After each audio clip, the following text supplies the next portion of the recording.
हमारी मुलाकात एक वरिष्ठ रंगकर्मी और फिल्मों की सशक्त एक ऐसी भूमिकाएं निभाने वाली मैम हमारे साथ हैं जिन्हें हम सब सीमा पाहवा जी के नाम से जानते हैं।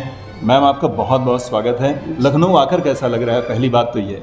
लखनऊ तो मेरा अपना शहर ही लगता है मुझे, क्योंकि मैंने बहुत ज़्यादा फिल्में यहाँ पर की हैं। उसके अलावा भी मेरे रिश्तेदार यहाँ रहते हैं, तो मैं बचपन से यहाँ आती जाती रही हूँ।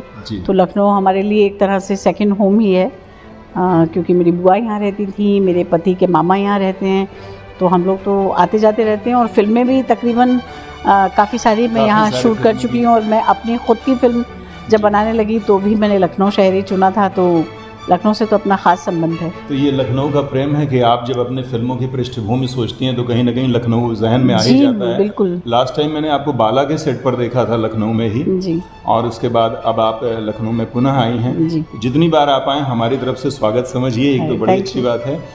और आपके अंदर अभिनय की शुरुआत कैसे हुई और किस तरह से आपका रंगमंच और फिल्मों की तरफ रुझान हुआ?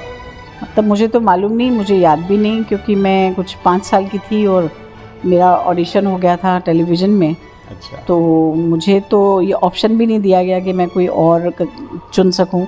तो अभिनय के अलावा मैंने तो कुछ देखा नहीं लाइफ में। तो बस अब तो 52 इयर्स हो गए हैं मुझे काम करते हुए, तो चल रही है गाड़ी।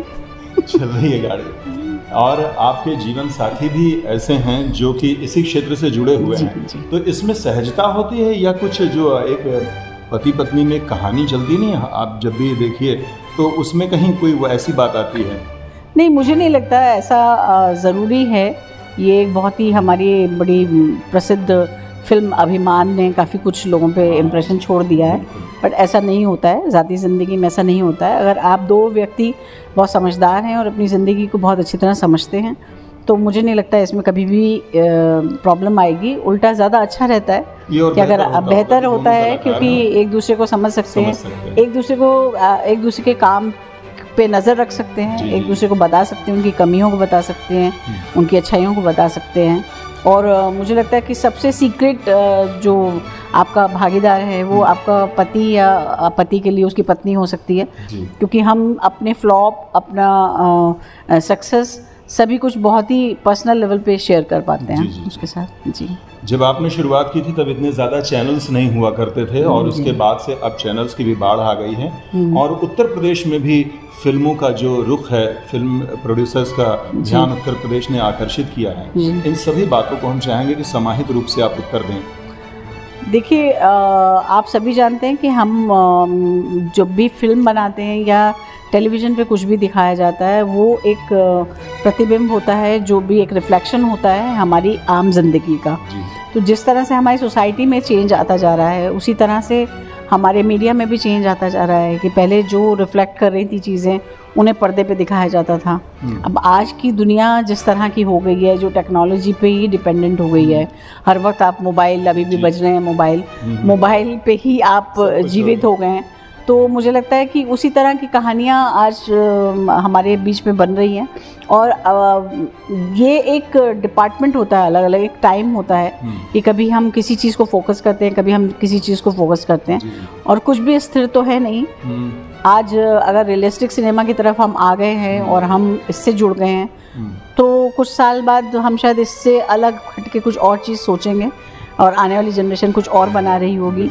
लेकिन आज के टाइम पे अगर देखा जाए तो जो हमारी सोसाइटी है इस वक्त, जिसे सबसे ज़्यादा ज़रूरत है संबंधों की, जो कि क्योंकि हमारी जनरेशन जो आने वाली आगे वाली जनरेशन है वो आप जानते ही हैं सब विदेशों से सब चीज़ें सीख रहे हैं।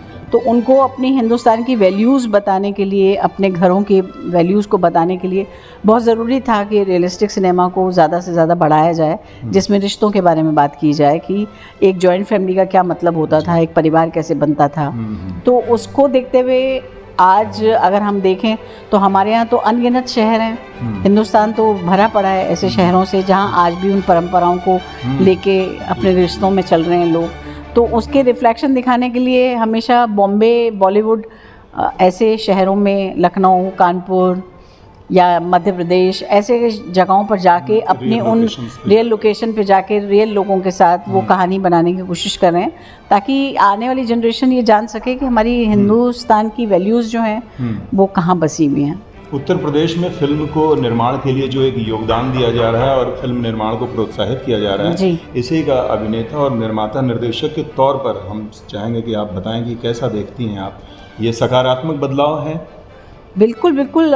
मुझे तो अभी आज ही बहुत सारी चीज़ें यहाँ के पता चली कि हमारे को तो सरकार भी इस वक्त बहुत साथ देने की कोशिश कर रही है कि लखनऊ जैसे शहर में बहुत सारी ऐसे इंस्टीट्यूट्स खुले जिसमें लोगों को ये पता चले कि इस क्षेत्र से जुड़ी हुई और कौन कौन सी चीज़ें हैं जिनमें वो महारत हासिल कर सकते हैं, ना कि सिर्फ अभिनय। और मुझे लगता है कि अगर इस तरह से एक सरकार की तरफ से अगर ये प्रोत्साहन रहा तो डेफिनेटली लखनऊ में जो इंडस्ट्री खोलने की बात हो रही है या जो इस तरह की चीज़ें बनने की बात हो रही है, क्योंकि सबसे खुशी की बात ये है कि जब मैं अपनी फिल्म डायरेक्ट करने के लिए यहाँ पर आई थी लखनऊ में और यहाँ के कलाकारों से मिली तो मुझे लगा कि एक्चुअल में आप यहाँ ही आके यहीं लोगों को कास्ट करके ही फिल्म बना सकते हैं।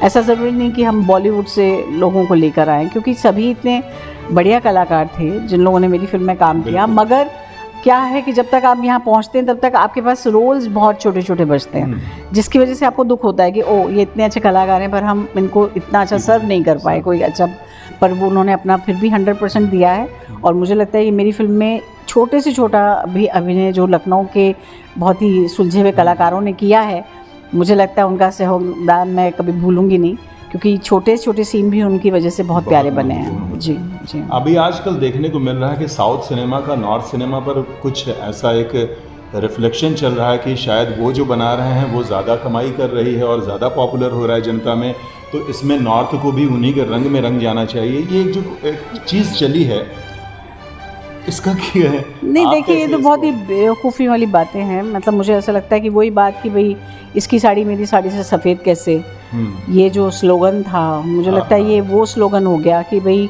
उनकी फिल्में हमारी फिल्मों से बेहतर कैसे। मतलब मुझे नहीं ऐसा लगता है कि हमारे पास भी कंटेंट की कोई है, हमारे पास कंटेंट है, हमारे पास कंटेंट है, बट हमारे पास एक डर है बॉक्स ऑफिस का। अच्छा। जो किसी और इंडस्ट्री को नहीं है। हमने इसको बहुत बड़ा हवा बना लिया, बॉलीवुड ने इसको इतना बड़ा हवा बना लिया कि बॉक्स ऑफिस डिसाइड करेगा फिल्म अच्छी है कि नहीं है। तो ये मुझे समझ में नहीं आया कि बॉक्स ऑफिस कैसे हिसाब कर सकता है कि ये फिल्म अच्छी है या नहीं है। बॉक्स ऑफिस मतलब आपको आम आदमी या एक रिक्शा टांगा चलाने वाला आदमी भी अपने पैसे खर्च करके एक एंटरटेनमेंट देखने जा रहा है। एंटरटेनमेंट अलग चीज़ है, फिल्म अलग चीज़ है, फिल्म मीडिया ही अलग चीज़ है।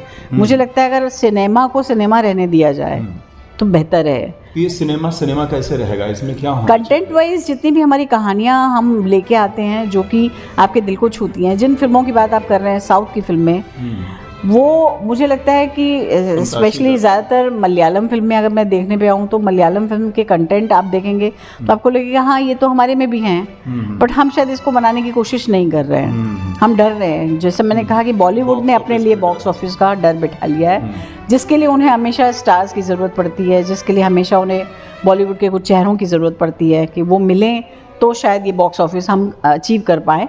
बट कुछ सालों में हम जब देख रहे हैं कि वो भी अचीव नहीं हो पा रहा है, इसलिए तो मुझे लगता है कुल मिला के बात वहीं आके अड़ती है कि आपकी कहानियाँ ही नहीं अच्छी हैं तो आप किसी भी स्टार को ले आइए, फिल्म तो नहीं